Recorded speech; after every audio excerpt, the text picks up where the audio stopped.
मोहरी, बारीक चिरलेला कांदा, बारीक केलेला टोमॅटो, चवीनुसार मीठ टाकूया, थोडा हिंग टाकूया. आता यामध्ये हळदी टाकूया, 1 चमचा तिखट टाकूया.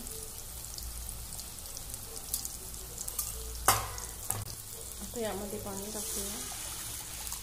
आता पाण्याला उकळी छान आलेली आहे, त्यामध्ये मी 3 याच्यामध्ये टाकणार आहे. याच्या प्रकारे टाकून घ्यायचे आहे. छान प्रकारे आपला दाल खिचडा तयार झाला आहे. आता मी याला वरतून तडका देणार आहे.